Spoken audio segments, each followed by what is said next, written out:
നമ്മൾ മലയാളികളുടെ ട്രഡീഷണൽ ജ്വല്ലറികളിൽ ഏറ്റവും ബ്യൂട്ടിഫുൾ ആയിട്ടുള്ള ഒരു ജ്വല്ലറിയാണല്ലേ ഈ മാങ്ങാമാല എന്ന് പറയുന്നത്.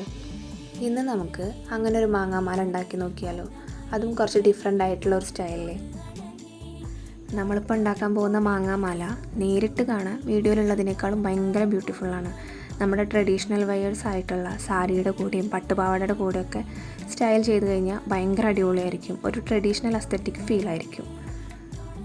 നമ്മൾ സാധാരണ ഈ മാങ്ങാമാലയുടെ പെൻഡൻറ്റ് അല്ലെങ്കിൽ ഇൻവിസിബിൾ ചെയിൻസിൻ്റെ ഒക്കെ പെൻഡൻറ്റിന് ഒരൊറ്റ ഗിയർ വയർ ഇടുന്നതായിട്ടല്ലേ നമ്മൾ കണ്ടിട്ടുള്ളത്. ഇന്ന് നമ്മൾ ഈ മാങ്ങാമാല പെൻഡൻറ്റിന് 2 ഗിയർ വയർ ഇട്ട് കൊടുക്കുന്നുണ്ട്. അങ്ങനെ 2 വയർ ഇടാനുള്ള ഹോളും അതിലുണ്ട്. നമ്മുടെ മാങ്ങാമാല ലോക്കറ്റിൽ 2 ഗിയർ വയർ ഇതുപോലെ കോർത്തെടുത്തിട്ട് ഗോൾഡൻ ഷുഗർ ബീഡ്സ് 2 എണ്ണം വീതം കോർത്തെടുക്കുന്നുണ്ട്. അതിനുശേഷം ഒരു റെഡ് ബീഡാണ് കോർത്ത് കൊടുക്കുന്നത്.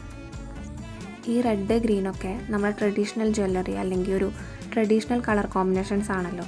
അതുകൊണ്ടാണ് ഞാനിവിടെ റെഡ് കളറിലുള്ള ബീഡന്നെ എടുത്തിട്ടുള്ളത്. നമ്മുടെ മാങ്ങാമാല പെൻഡൻറ്റിൻ്റെ 2 സൈഡിലും 2 ഗോൾഡൻ ഷുഗർ ബീഡ്സ് ഇട്ട് കൊടുത്തതിന് ശേഷം ഗിയർ ലോക്ക് ഇട്ട് പ്രസ് ചെയ്തെടുക്കുന്നുണ്ട്. അത് 2 ഗിയർ വയറിലും നമ്മൾ ചെയ്യുന്നുണ്ട് കേട്ടോ. അതിന് ശേഷമാണ് റെഡ് ബീഡ് ഇട്ടിട്ട് അതിൻ്റെ 2 സൈഡിലും ഗിയർ ലോക്ക് ഇട്ട് പ്രസ് ചെയ്തെടുക്കുന്നത്. അങ്ങനെ ഒരു സൈഡിൽ 3 സെറ്റായിട്ടാണ് നമ്മൾ റെഡ് ബീഡ് ഗിയർ ലോക്കിട്ട് ലോക്ക് ചെയ്തെടുക്കുന്നത്. കറക്റ്റായിട്ടുള്ള ഡിസ്റ്റൻസ് കീപ്പ് ചെയ്താണ് നമ്മൾ ഓരോ റെഡ് ബീഡും ഗിയർ ലോക്കിട്ട് എടുക്കുന്നത് കേട്ടോ. അതിനുശേഷം നമ്മൾ സാധാരണ ചെയ്യുന്നത് പോലെ ഒരു ഹുക്കും കൊളുത്തൊക്കെ ഇട്ട് കൊടുക്കുക.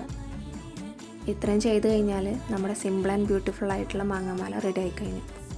അപ്പോൾ വീഡിയോ ഇഷ്ടമായി കഴിഞ്ഞാൽ എന്താ ചെയ്യേണ്ടതെന്നുള്ളത് മറക്കില്ലല്ലോ.